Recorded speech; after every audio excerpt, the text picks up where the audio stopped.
The history of classical music. It is miraculous.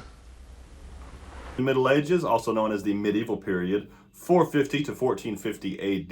We had Gregorian chant. It was basically a lot of men in a big church, and they were all chanting, started out as one note at a time, sounds like this.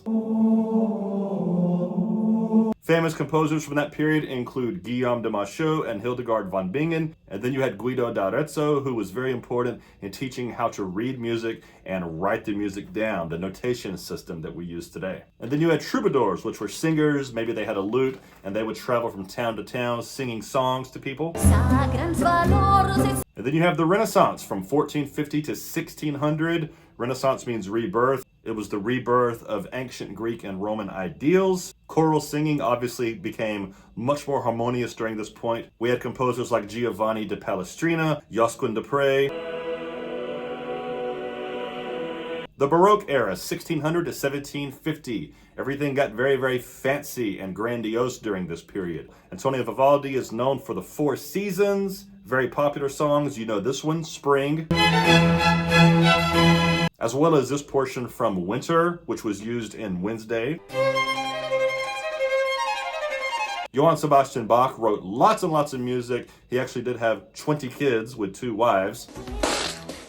He wrote fugues and inventions. He would do all kinds of interweaving things like musical puzzles. 2 of his more famous pieces are Toccata and Fugue, aka Scary Dracula Haunted House Organ, and Cello Suite No. 1 Prelude. George Friedrich Handel wrote The Messiah, which lasts for about 3 or 4 hours. It's about the life of Christ. Oh, I hear cows mooing and donkeys braying and hens cackling, but I cannot hear a choir.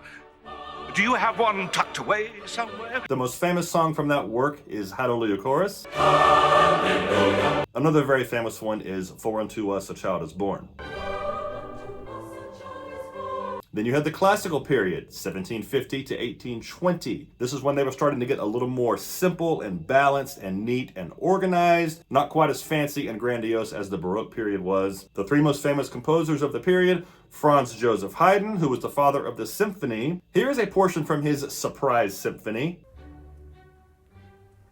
He was also the father of the string quartet, violin, violin, viola, cello, for much smaller settings. It was called chamber music. Wolfgang Amadeus Mozart, the child prodigy, was extremely smart and talented, especially at a very young age. He was already writing operas and touring Europe, playing violin on the harpsichord before he was even 10 years old. Astounding. It was beyond belief. Here's Mozart's Queen of the Night aria from the Magic Flute, very popular. And here is his work for piano, Turkish March. And Ludwig van Beethoven. He was known for being deaf. How did he write music? He could hear fine when he was younger. He wrote music, he performed. And then as he got older, into his 20s, he started to lose it, went totally deaf, but his brain still worked fine, so he could still write music.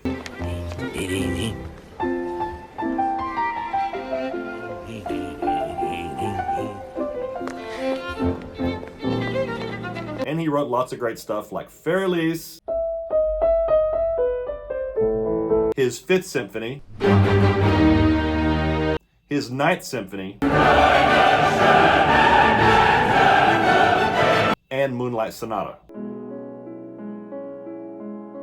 Romantic period lasted from 1820 to 1900. It was much more emotional than the classical period. Everything was more and more. The loud was louder, the soft was softer, much more drama going into it, much more stories happening. One of my favorite pieces ever is The Elf King by Franz Schubert, about a scary elf who comes to haunt a boy while he's riding horseback with his father through the woods. My father. Frédéric Chopin, a wonderful pianist from Poland. He wrote lots of very famous piano pieces, including this well-known Nocturne. Richard Wagner, one of the first composers who started to get away from the concept of tonality. Like, whoa, what's happening here? Where's the key? Where are we going? He wrote lots of famous operas, such as The Ring, Lohengrin, and Tristan and Isolde. Peter Tchaikovsky, who wrote lots of wonderful melodies from ballets such as Swan Lake, and of course, The Nutcracker. The Impressionist period at the end of the Romantic period from 1870 to 1900 was all about atmospheres and creating worlds of sound. Claude Debussy and Maurice Ravel were the two most important Impressionist composers. Into the modern period, which is more or less 1900 to present, Igor Stravinsky, who was pushing even more away from classic tonality. Then we have Gustav Holst, who wrote about the planets. Ralph Vaughan Williams, who wrote about the lark ascending.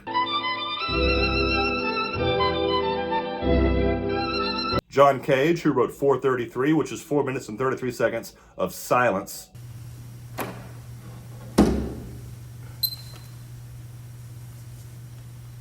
And Aaron Copland, who incorporated lots of folk songs into his music. Who doesn't love this hoedown? And of course, with the invention of movies, we now have famous composers like John Williams,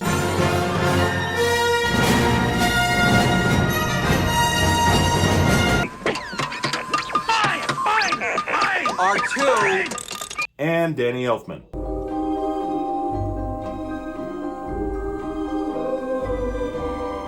My goodness sake, I wonder what it's like to be that rich. I hope you enjoyed that. I really would appreciate it, guys, if you would like and subscribe and comment and share. Thank you so much for watching, guys. I appreciate it.